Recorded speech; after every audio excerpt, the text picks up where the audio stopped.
Recording some progress. Good evening, y'all. This is Platoon, Foxtrot Platoon, evenings and weekends.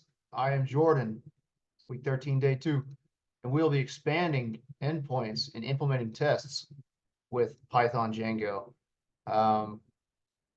We'll be talking about custom URL endpoints and testing URL endpoints. To get started, we're using the application as of yesterday, which is going to be branch end of day 5.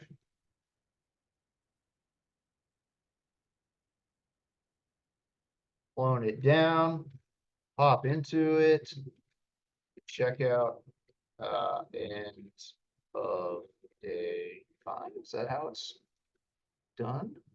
Yeah. Looks good.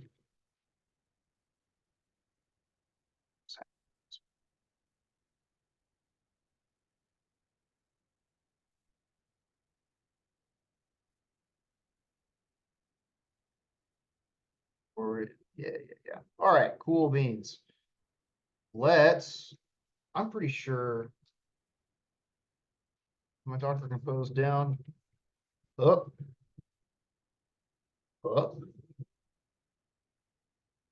Database should be running. Let's create a virtual environment.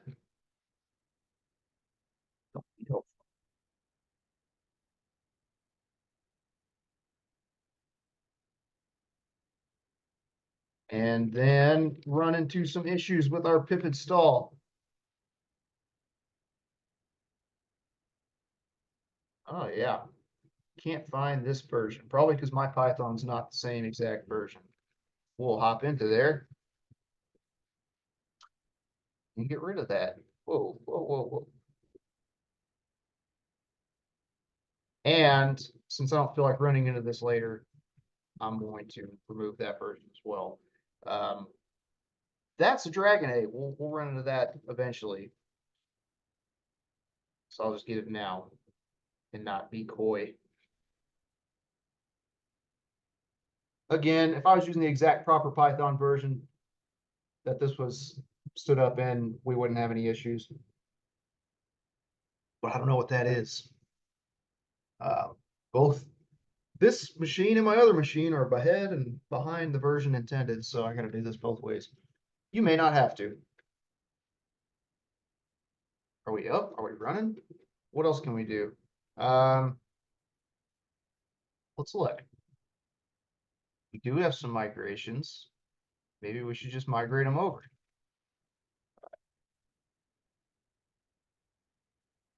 Python manage.py migrate.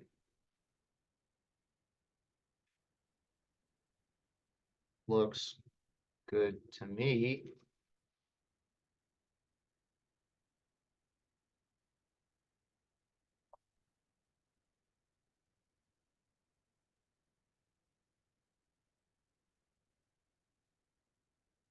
And we're live.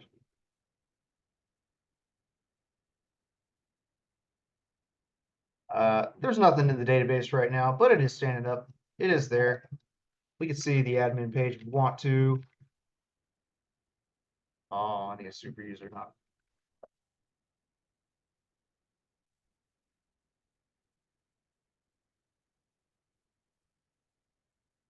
All review, but review is good.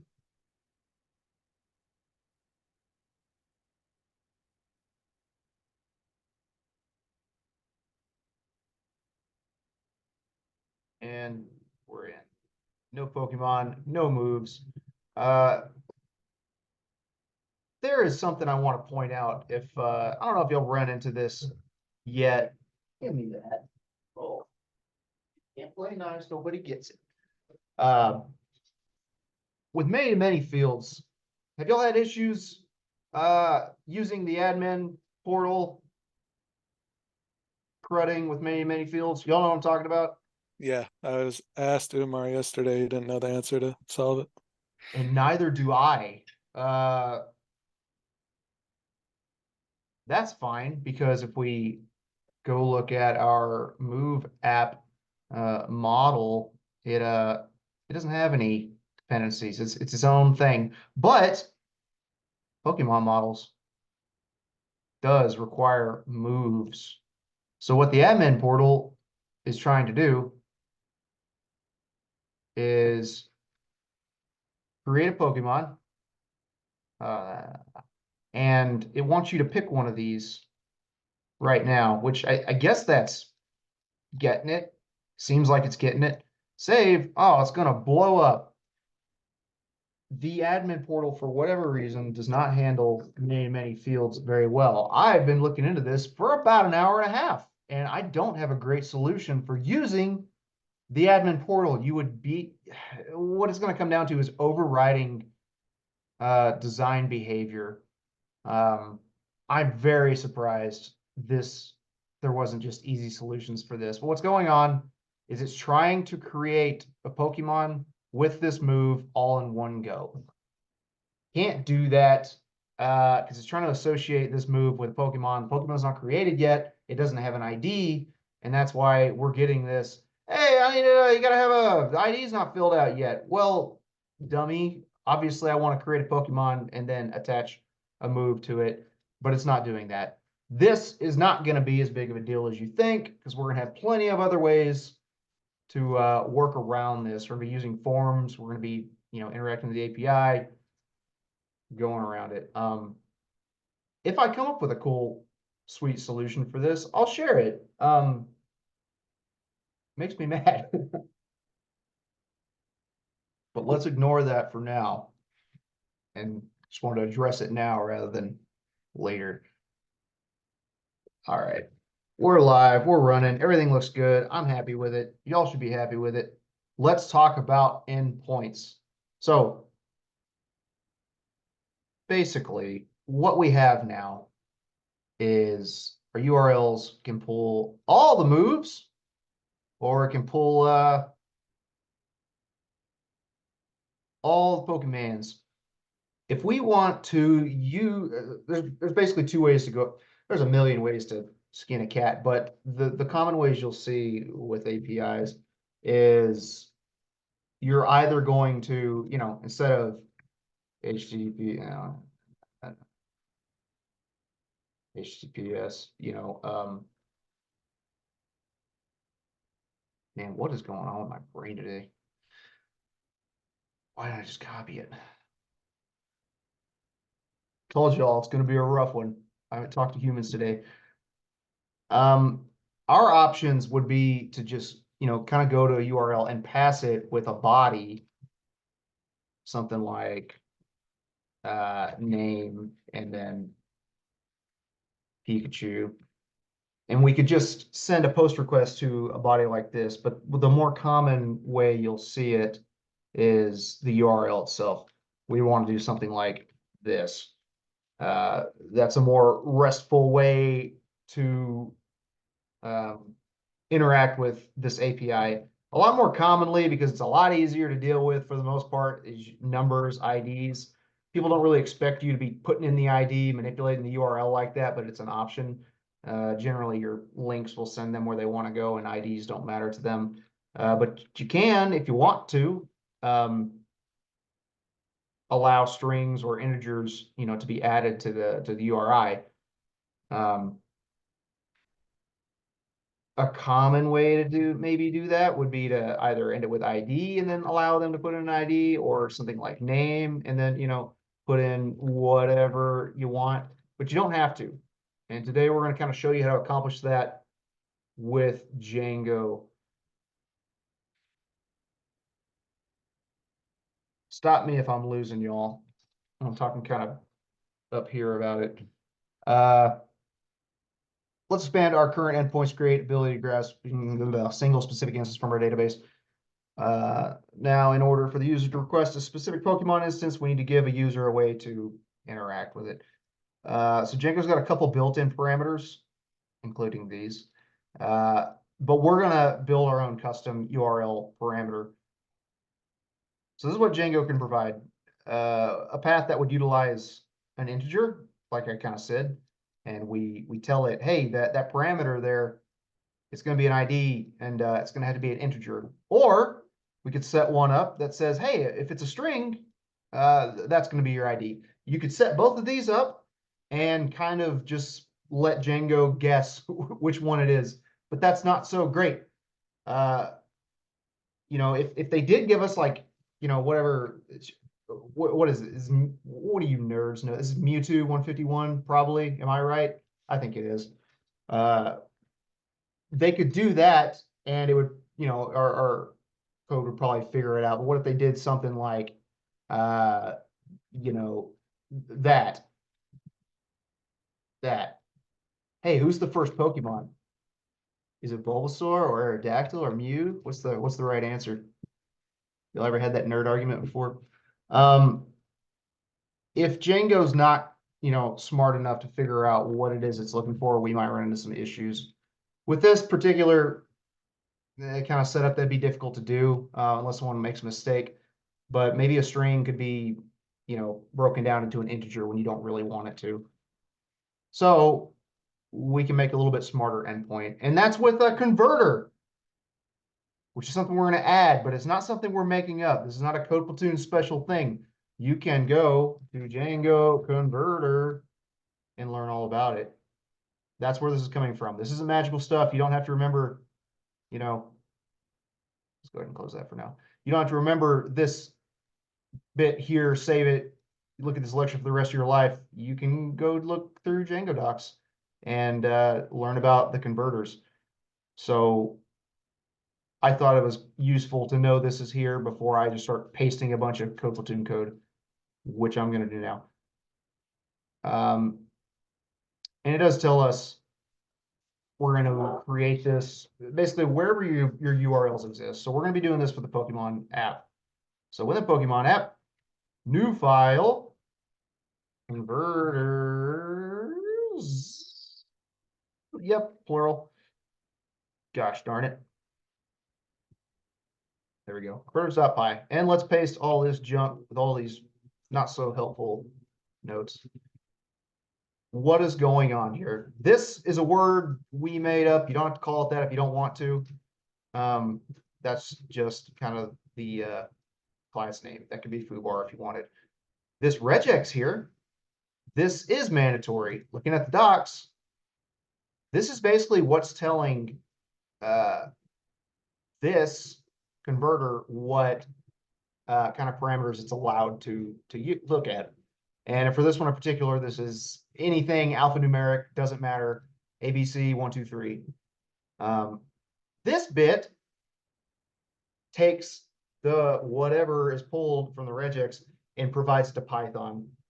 This one here does the opposite. It takes whatever is designed, you know, whatever's built from the Python and hands it to the URL. That doesn't make a lot of sense. Just read it a few times. I promise it will. It is necessary. So whatever comes in through our URL here, this bit here, that is what the to Python is going to take and convert to a string and make that some kind of value or an integer, whatever, a string or an integer. And then this bit, this to the URL, that's what it's going to use to formulate an actual URL that can get hit by the API. Again, it's a,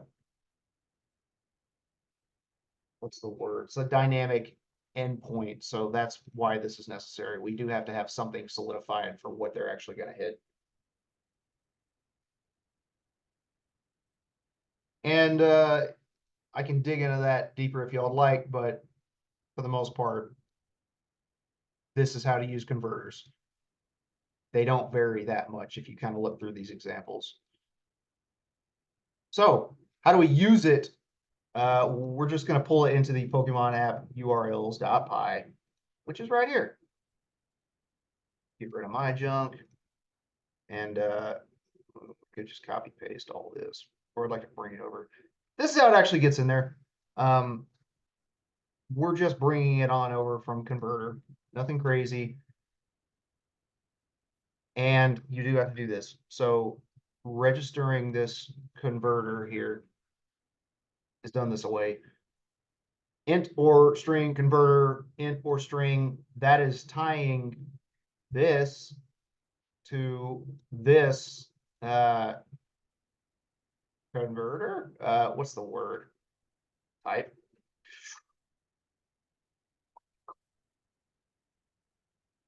Parameter. It's the type parameter. I'm so sorry. And this is how we're going to actually utilize it. So if we want to add another path, this is a list. Just put a comma, throw another one down here. This is going to be pointing to selected Pokemon as view, which doesn't exist yet. Regardless, we're going to add it. Man, we've got Codium at work, and it has made my autocomplete so much better, and I feel terrible not having it. AI is the future. So we took the int or string converter that we built. This is how we're referring to it. So rather than what you may be used to of, we're not quite used to it, done that much. But instead of saying, hey, basically, this is going to be a string, whatever this parameter is, or it's going to be an integer, we've made a custom one, int or string. And the converter will take whatever it is and decide, is it a digit? If it is, it's an integer. Otherwise, it's a string. And that's all the magic. Nothing too crazy there. This is a repeatable pattern if you want to use this in the future. All right. We have URL pattern established, created a type for a URL parameter. But how does it connect to our views? Well, obviously, we imported it in. Let's go create that selected Pokemon view within our Pokemon app views file.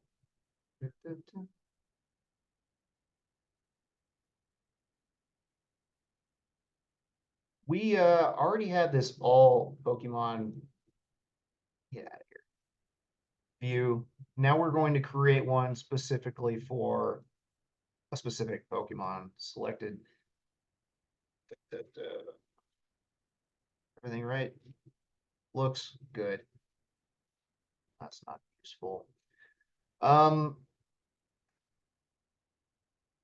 right. So get. This is going to be pulling an ID from the request. That's kind of the difference between getting all and getting a specific one. So the ID, when they hit our URL, that is decided by int or string, whatever it is they pass in, that if it passes our regex, gets identified as ID. So when our view sees it, this ID is whatever they passed in. For the example with, if I put Pikachu at the end of the URL, this ID is going to come back as Pikachu or a number, depending on what we pass in. We are creating a Pokemon instance here. Basically, we're doing this outside of the logic here, so it can be reachable. But Pokemon set to none. If the ID is an integer, if the type ID is int, we are going to go look in the database for that Pokemon. It's just going to be pokemon.objects.get. ID is equal to ID. Simple, easy, no problem.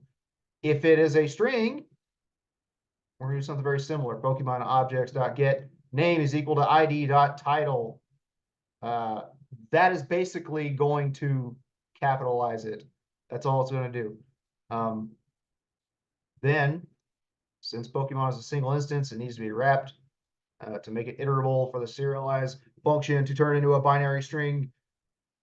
What that basically is saying is, hey, if you're going to be serializing anything, it needs to be passed in as a list. That's all.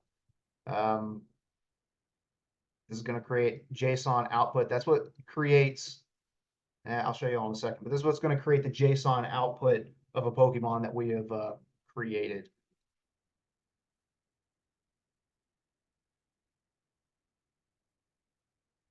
All right, so serialized Pokemon. It's going to load a JSON output of a Pokemon. Gosh, stop showing up. And since it's going to come back to us as a list. It's JSON, right? It's going to be a list of everything we've asked for, which is going to be one single Pokemon. We still need to bring in a 0 here. That's index 0. If you were getting a big list back, you know, you'd be able to iterate through it. This is a list of 1, and that is index 0. Don't worry too much about remembering all this. Just follow this pattern. You can break it yourself, chop that off, and see what it does. Grab a Pokemon serialized moves data. This then goes through and pulls out the moves from that Pokemon and displays them in the JSON as well. I should create a Pokemon and actually see this in action.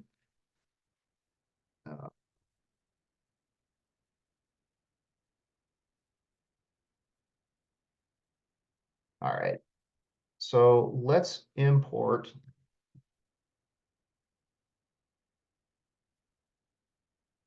that, and let's import the Moves app. Oh, Move app, my bad.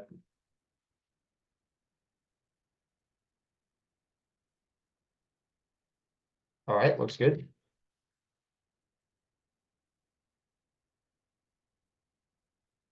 Create that. Save. Now let's create a move. And I don't know off the top of my head this crazy model y'all have decided on. Okay, so what is a move that Charizard has?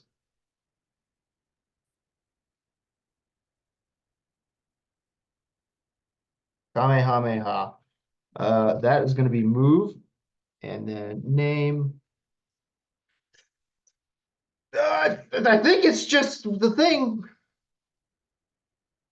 Yeah, all right.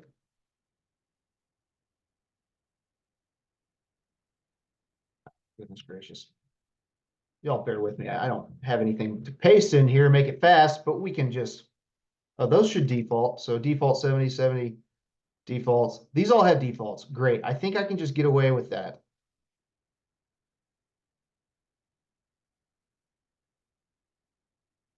Save.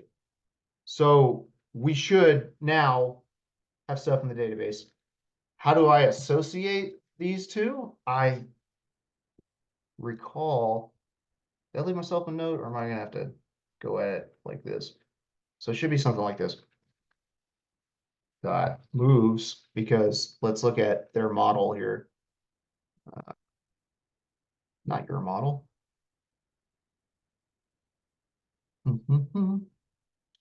Moves.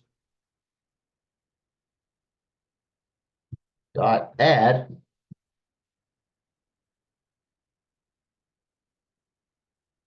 That ought to work, I think. And I think we need to save it when we're done. We may not need to save it when we're done. All right. What I have done, nothing crazy. Created a Pokemon Charizard, gave him his signature ability by adding it to the list of moves just like that. This was already instantiated here, so that's why I can just pass it in. Hopefully, that'll show up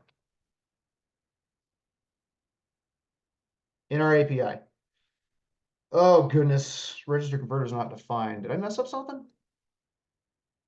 That's what I get for not copy pasting. Register converter. Register converter. Oh goodness, Jordan.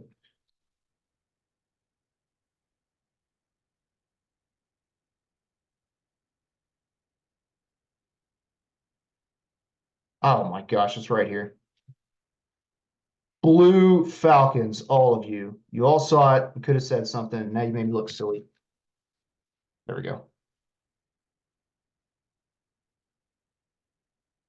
Let's go check it out. Excellent.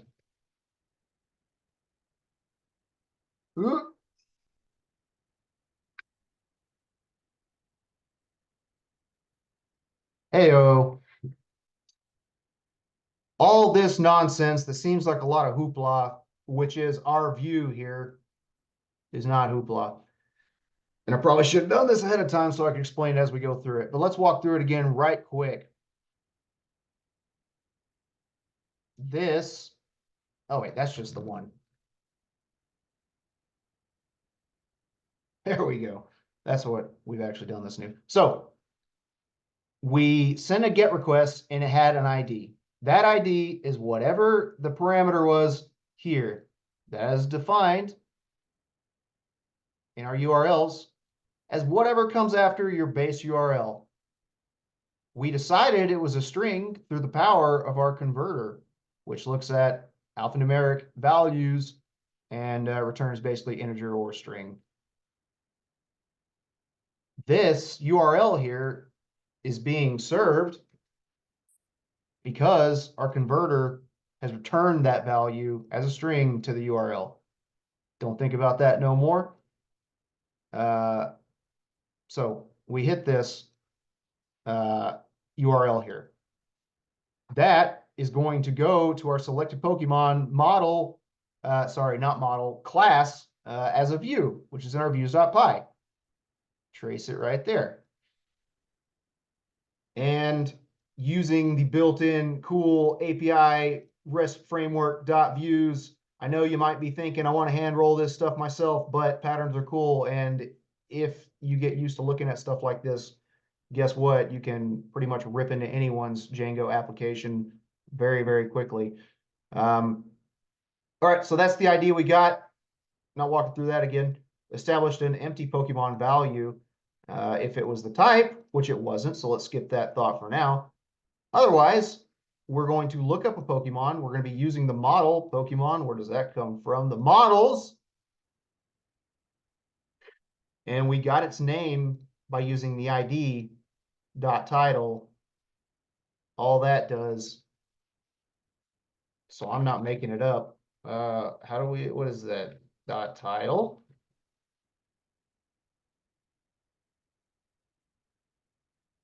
Make the first letter in each word uppercase. The reason we're doing that is because that's how our Pokemon are in the database. Nothing crazy here. You could probably, get away with not doing it with some other method, but this is just a quick way to make sure that it doesn't matter what comes in that URL, we're going to capitalize the first letter. This, for it to be serialized into JSON, we're going to pass it a list of something. This is one thing. This one Pokemon is going to be given a list. Serializer requires a list. It's going to hand back JSON, which is going to load up this JSON Pokemon right here, and the very first one of it, which happens to be all this here. Well, sorry, at least this. How does moves get built up? Well, it looks that up also. Moves is going to be JSON loads, serialize into JSON. We're following the same pattern. And we had to go look this up ourselves. The reason we're doing this here and not up here is, I don't know, we could have if you really wanted to. I could have looked up the move, up here and set it as variable. Doesn't really matter. It just needs to get into this serialization. And that is how we're building out this moves field here. Serializer builds out this nice, pretty JSON for us. And this is pretty JSON. This looks nice. It's a lot better than just raw something that looks like JSON. It's got all this nice stuff. This is kind of like, yeah, it's not quite like it, but it's similar to Swagger, which is an API, pretty fire. But we're getting a lot of stuff with the serializer. We're getting the options allowed. Oh, goodness. And we're seeing, these different things. What do we get with APIs? We can do more with that later. You can get more than just JSON. Right now, we're only providing JSON.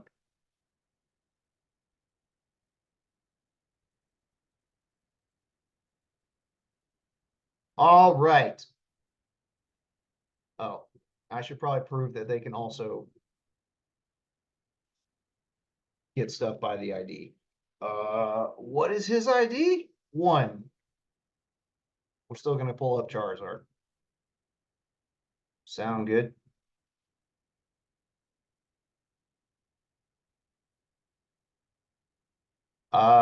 We can do the same thing real quick with moves. We're not going to quite replicate it exactly because moves should really only, well, we could, do int or string, but we're just going to use the built-in string method here. So real quick, within Move app, URLs.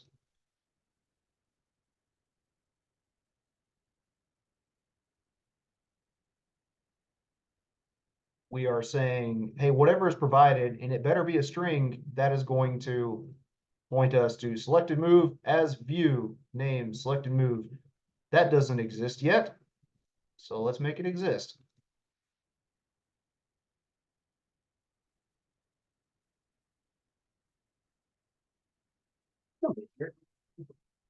Right now.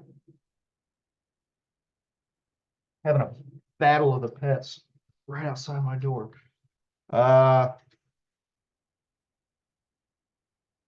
Goodness. All right, we're back.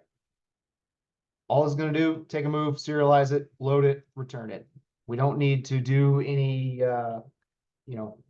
guessing as far as whether it is a integer or string. But truly and honestly, that's the only difference here. It's only 4 lines.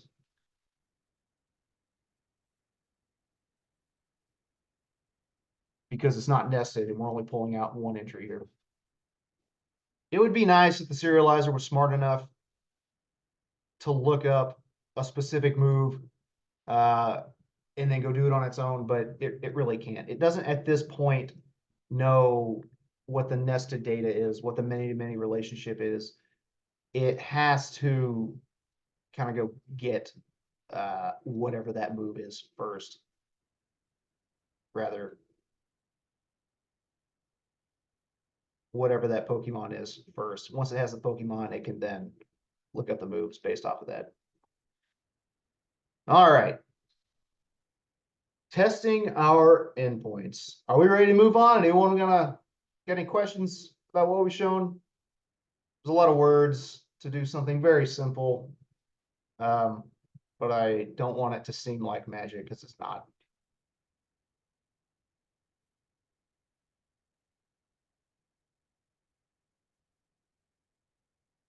Great. Testing our API endpoints. This is a way to set up tests for your API endpoints should you, so choose. As we can see, our apps are becoming more and more complex as their relationships grow. In order to test them both correctly, we'll have to do a bit of folder restructure. So let's get started. It's not really a restructure. We're just going to build a new directory called tests. That's going to be at the same level as the rest of these tests. Isn't that cool? VS Code gives it a little test tube there. Inside of tests, create a file, test models.py.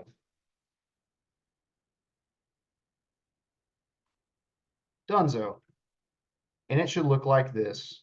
We're not going to read through all these. Or are we? Let's real quick do what it's trying to get us to do. It wants us to build a test views.py as well as a test urls.py. So I'm going to spit that up real quick. But explaining why we're doing tests to me feels kind of silly. You can kind of guess at what you should be testing, but it is nice to have good examples of what things you should test. That's always a question of like, what needs to be tested? Why should I test these things? Are these good tests? Is this covering everything? Code coverage is really what you're looking for at the base level, I guess. All your code should be hit by test if you're really trying to use unit tests to test everything. But a good word of advice, I guess, for testing is if you've got an edge case that bites you in the butt, and you don't want it to bite you again, that is an important thing to write a test for. If you find a bug, write a test for it, fix the bug, test passes, you're good. Writing tests as you're building something new is kind of silly in a way, because your first attempt to build something is very rarely going to be what exists for the end of time. A lot of times you're going to start something, build it, get about 90% of MVP and think, well, this sucks. Rip it down, learned a lot of new stuff, great, start over. If you had spent all your time writing tests, it'd be a useless test, right? I think tests written in the kind of 90% range are a good test to have, if you so choose. Some things are hard to test, but this is how we're gonna test our API endpoints. Code Platoon wants you to know. This is a standard to follow. So our models, it's going to test whether we can create a move, and it will set a validation error. We are going to create a move with an incorrect name and PP. This is not allowed. We have validation that's going to say, no, PP can't be higher than max PP. I guess this name should blow up as well. But I don't know, those I get, so max PP should be lower than max PP. I don't know what these things are. I know the moves and the names. This is like mana or something. Am I right, y'all? Power points, Pokemon points. That's my best guess. That's what it is. So no one's going to correct me. This one, so we were testing the moves here. This one tests the Pokemon, kind of similar stuff. Test whether or not you can actually create a Pokemon. Seems like a stupid test to have, but it's a nice smoke test, and more so than a smoke test. Smoke test does the app run. Can you create a model? Seems like a silly thing to test, but you'd be surprised how quickly you can break your base level functionality. And then, test to see if it has an incorrect name. This is going to become a Pokemon application. They have proper names. You shouldn't be able to put in an incorrect name. Testing views setup. As we, have displayed, we want to be able to get all of the Pokemon, and you want to be able to get a Pokemon. That's a good test. To expand on this, we would do the same for the Move app. Testing the URLs. We will resolve our URL access to information attached to the URLs of Cindy's behavior. This is basically going to link this URL to this function. It's going to look up URL function view class, and testing that a URL gives us the view that we want. Does that make sense? Without that's just this is duck type Python. You can guess what it is by, reading it.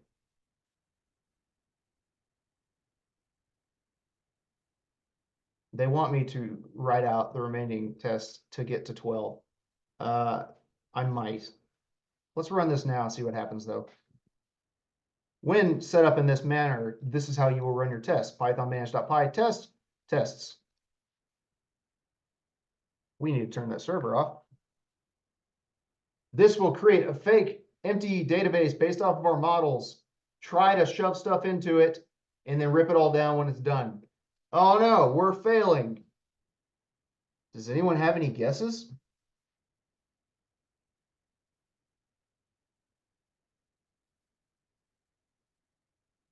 Ooh, it's bigger.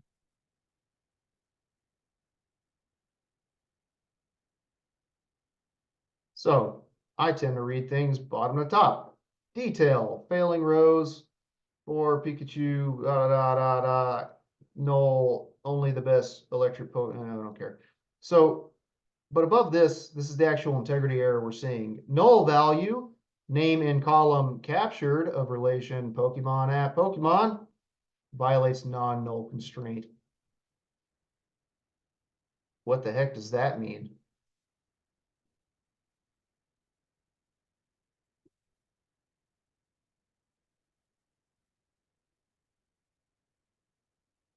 Somebody speak up. It's a slow pitch.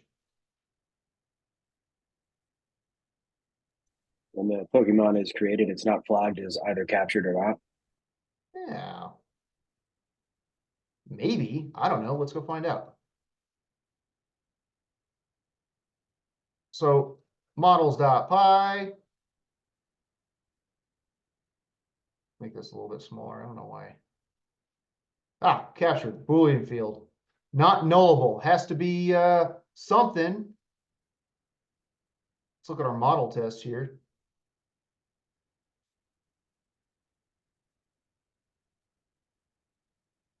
Oh, wait, which one is it?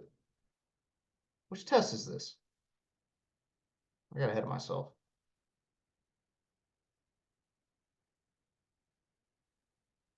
Test 2. Oh, this is from the test views. I'm sorry, not test models.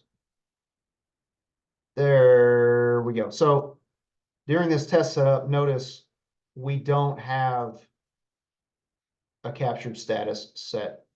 That's not a problem.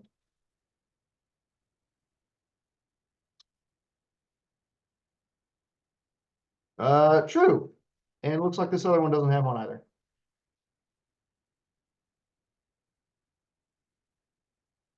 False, I guess. Let's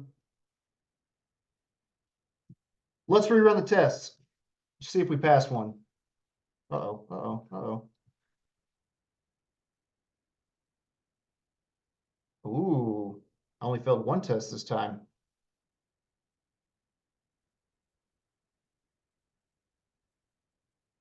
What's this telling me? These were left in here on purpose, by the way. We're supposed to work through these together.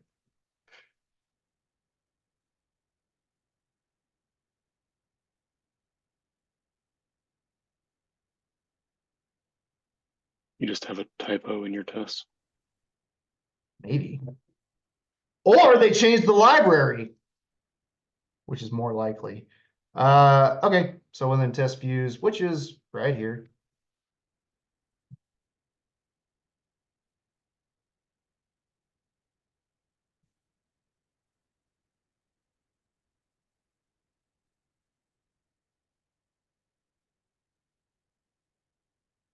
Oh, it's everywhere.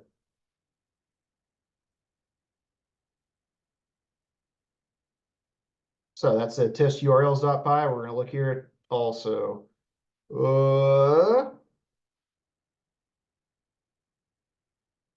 I in the right spot? Why did I make this so big? Driving myself insane. Oh, I don't see that in test URLs. Am I going crazy?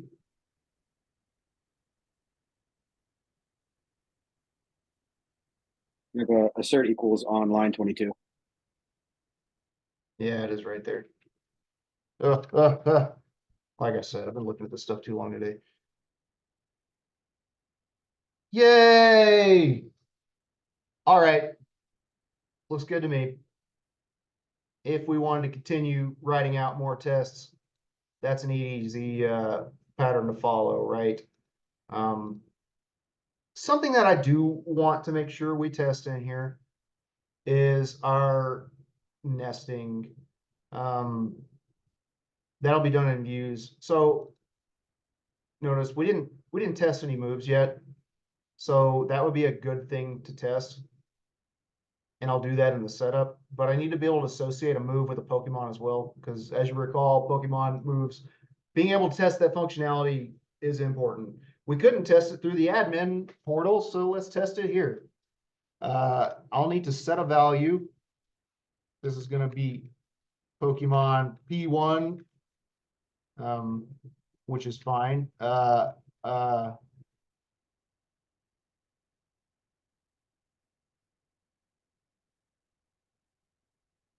don't have anything. I think default, is there a default description?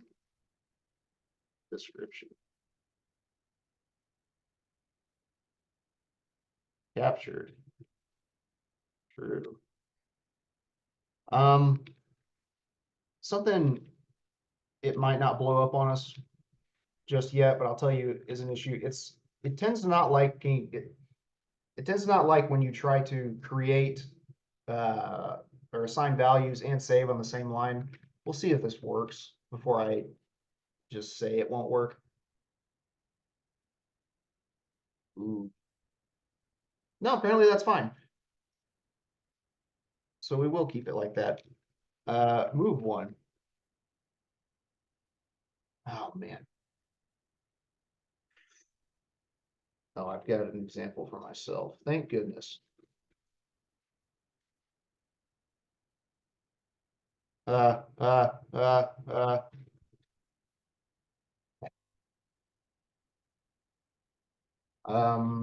The rest of these values default, I thought, so let's just leave that alone. And then like we did before.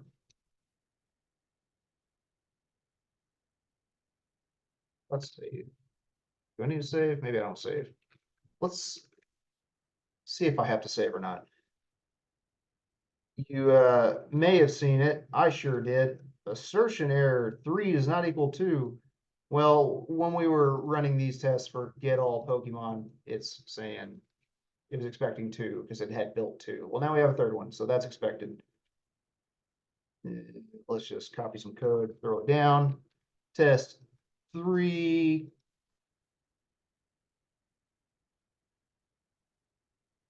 Get a Pokemon with move. Response, reverse, select a Pokemon, sounds good. We're gonna need to pass in the name. I think maybe this will blow up our assertion. I don't know. Ah,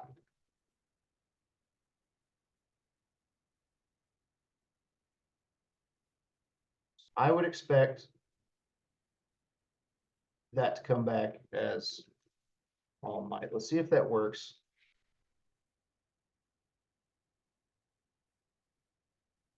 Has no attribute, moves. Yes, it does. Hmm.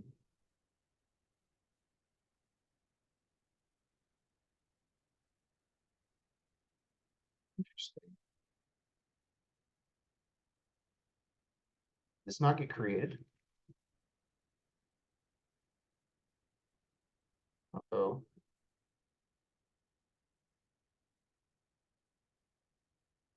Do we have a validation error for our names? Anyone remember off the top of their head?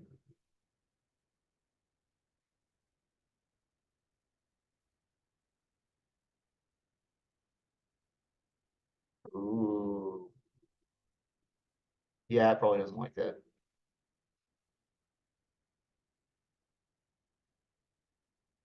Try it again.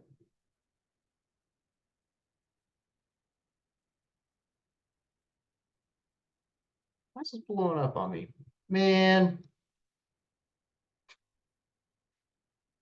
That should be fine, I think. Was there a minimum length for description? I can't remember if it was this one. Maybe. I think so.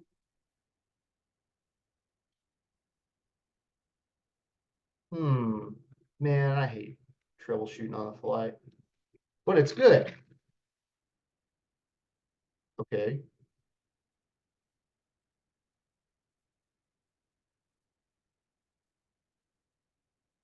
I think the rest of that should default just fine though. I'm not understanding why it's not giving us something back. None type object, no attribute moves. Is that being saved properly? It should be. Hmm.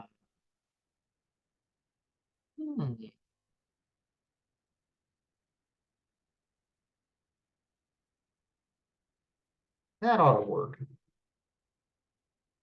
I'm going crazy.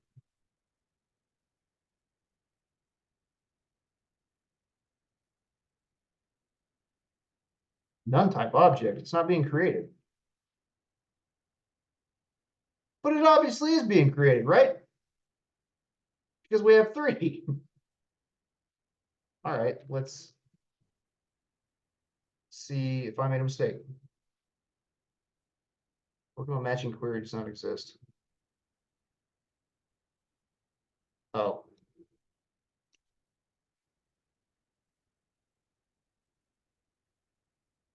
Yeah, it's not being created. But it is being created. I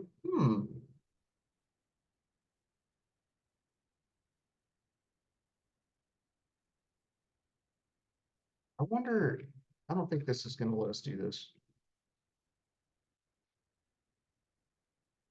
But maybe it will. Yeah, look at that. It's right here. Yeah.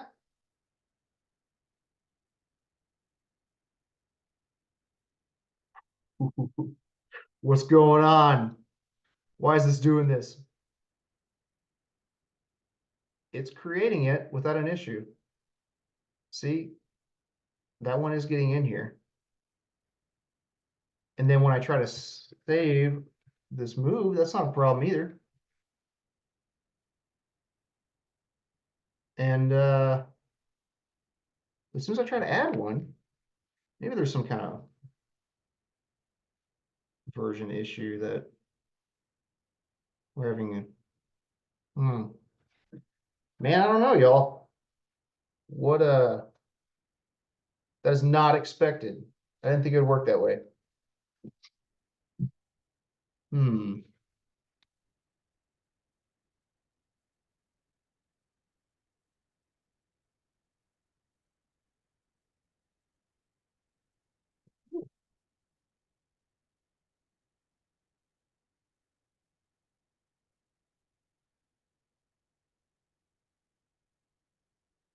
Now what? You know, I'm not sure.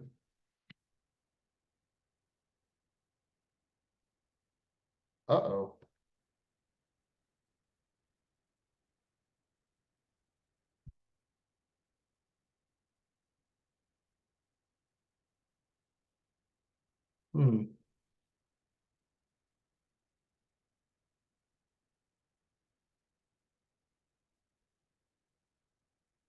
It looks like we're getting further.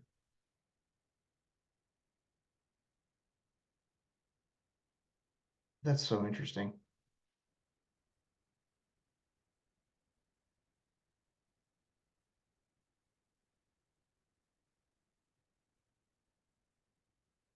I mean, I'm seeing one who obviously has the right name, right? Is it because I didn't capitalize the name? Is that what's going on here? If so, that's gonna make me sad. Oh man. Is that all this was? Ugh. Our view capitalizes the name, and that's a problem. I also think what's happening here is it doesn't seem, let's test that one more time. It sure doesn't, and it's not blowing up on us either way. Isn't that frustrating? So what I was hinting towards earlier, because I ran into that issue, but VS Code's not stopping me from doing it, and it's not blowing up on us. This single line dot save, it's not happy about that when you're setting a variable. It doesn't like setting the value of this and running a function on it at the same time. Don't ask me why we're not getting a blow up here. It's probably because it's running it within tests. But what's happening, this is fine. Running dot save on here is fine. But setting this variable to this is not okay when you invoke it, because now it's trying to set the output of dot save to this, which God knows what that's going to do. I really wish Django would have blown up on me for that, but it wasn't. So we're good now. I can set P1 to this. I just need to make sure I save it on a different line. All right, back to what I was trying to show is I want to see a Pokemon with the move. That's not a problem. All we have to do is run that, that, and then whatever we called his attack. Detroit Smash You, which hopefully it isn't a problem.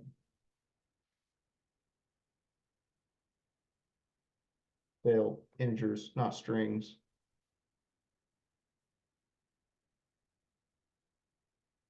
What the heck are you talking about?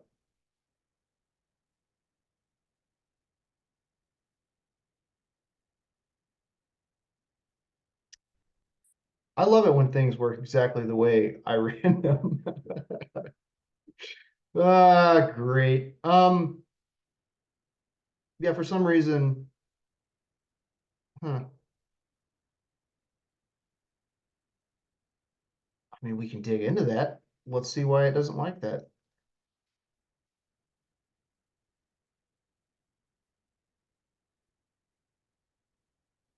There.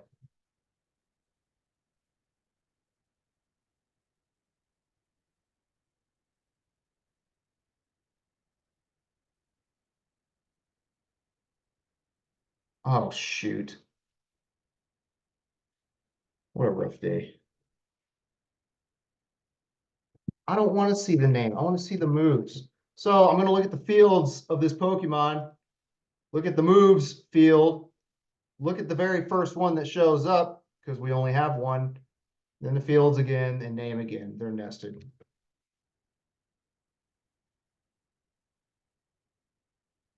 Looks good. Tests pass. I have verified that we can nest a move within a Pokemon, and then we can look it up here in this test. We have nested CRUD going on with our models. Goodness. Yeah, my copy pasting is not on point today. Do we have any questions? I know I probably lost a few of y'all there, but I would like to get it across. When you're working with these models and you need to save them, if you do want to set variables here to pass them along, you need to save on a different line. Otherwise, you're saving the output of .save to this variable, and it's not liking that. If you wish to nest a many-to-many or otherwise field into another, you use this .add method. That's not too crazy. And then you can just, we could have figured this out had we printed the output of response body and just drilled into it like you would with any other JSON object. Or if I was real on top of my game, probably would have run the server, looked at the output, and gone, this is the response body, by the way. I'm not making up these things. Response body is this whole thing. Then I looked at fields. Then within fields, I looked at moves. And then I grabbed the first indices, which there's only one. Then I looked within fields and name. Fields, name. And while this is not the one we're looking at. Well, okay, these are only in the test. It's not going to show that there, but that's what it did. We just need to look at that response body and figure out what exactly it was looking for. There, if you so choose to write your Django tests, you can follow this pattern set here. I'm not going to go build this out for each individual model, view, and URL. But it's here if you'd like to use it. It's not a bad idea to test your API endpoints when you're developing your API. But I would say if you catch bugs, and bugs are often caught with APIs, write a test for it so you don't jump into it again. Libraries change. This assert equals issue that it had that we were supposed to find, that's not uncommon. I wouldn't say at all. I wouldn't even say it's not a Python specific thing either. Testing libraries change over time, and request libraries within testing channel or libraries do change as well. So that's a real world one. Anyways, that's it. I'm going to start rambling.